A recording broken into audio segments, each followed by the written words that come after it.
Well, we're back again. You know it's another edition of Jumpstart Monday. Listen, I hope you guys have really been getting something from these moments, from the inspiration, from the motivation that you can just take along with you that will help you to be in a place where you say, you know what, I'm going to live my life better. I'm going to live my life differently, and I'm going to share it with somebody else. So I'm going back to the whole point of making sure you share these videos with other people. Somebody else needs to have their life transformed, and you could be that catalyst for doing so by sharing these videos and of course commenting on these videos as well. So today we're not going to take up a whole lot of time. I try not to do that every time because I know it's Monday, everybody's rushing, but I want to give you your shot or your dose of encouragement and motivation. I want to talk to you today about living life without regrets. Got my notes again. So you might say, well, Lisa, you can't live without regrets, not a whole life. So let's just say living life without so many regrets. So I want to give you a couple of things. So I was listening to a mentor of mine. So I try to stay in a space where I can hear what other people are saying, especially when they're seasoned. So he's about 88 years old. And he began to talk about the fact that from 0 to 7, he spent a lot of time with his family, with his kids. And then he was gone. Did I say he's 88 now? He said now he's able to spend a lot of time with his great-grandchildren, but that entire gap between the rest of the time for his children and his grandchildren, he kind of missed, or there was a hit and miss kind of thing. And he said when his children saw him spending time with the great-grandchildren, they said, "Dad, we're glad to have you back." The point of me telling you that story is that you don't want to be that person that sits and says, oh, I sure wish I had spent time.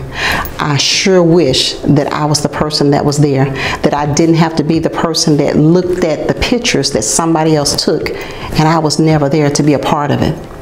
If you want to live a life without regrets, I want to tell you a couple of things that my mentor said to me. He said, first of all, you have got to take advantage of the moments. And what that means is be present. You know how you can be in a conversation with someone and you're already thinking about what else you need to do? You're thinking about the long list of things, of goals you need to accomplish, and oh, I got to get to here after that. But you need to be present. How do you create memories with people? How do you create relationship with people if you're not present?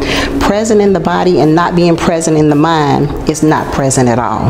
So I want to encourage you to take advantage of the moments. Be more thoughtful, more intentional about the moments that you have with people. You never know if you're going to see them again. You never know if that opportunity will present itself again for you to share. Maybe you're supposed to be a blessing to them, but you didn't hear what they said because you weren't present. I'm talking about living a life with as few regrets as possible. So be present in the moment. And then, as I alluded to earlier, this thing with family. I tell you, what you don't want to have is a blank space when you think about when you reared your kids, or you spent time with mom and them, so to speak. I'm Southern, okay? Or your grandparents, or your aunts, your uncles. Spend time with family. What good does it do to get to the end of the road? Maybe you accomplished a lot of things. Maybe your bank account has a lot of zeros, commas, and zeros. Be clear, we don't want just the zeros, but it has a large sum in it. But you don't have a family to really share it with. They don't really know you. You don't really know them. I don't know about you, but I want to be that person that has these great memories with my family. I want my kids to say, yeah, Mom, you showed up. Yes, Mom, when I was crying, you were that person that was there to wipe my tears. When someone was in need of me clapping for them or supporting them, I want my family to be able to say that I was there. I want to have that memory. I'm still talking about having a life without so many regrets. And then finally, I want you to remember to do the thing that you love. You don't want to sit back, and I say this a lot of times, and think about coulda, shoulda, woulda. Maybe I should have just gotten out there and just pushed for, you know, the house that I wanted. Maybe I should have pushed for the promotion that I wanted. Maybe I should have, I don't know, written that anthology. I don't know what it is that you love to do. I don't know what it is that really just resonates with you.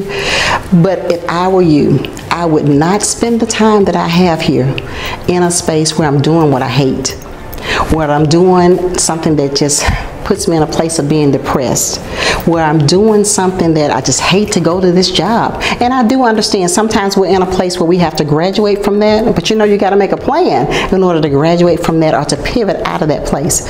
So I want to encourage you to do what you love. So if you want to be that person that lives life without regrets or as few as possible, number one, you need to make sure you do what? Be in the moment. Number two, spend time with family.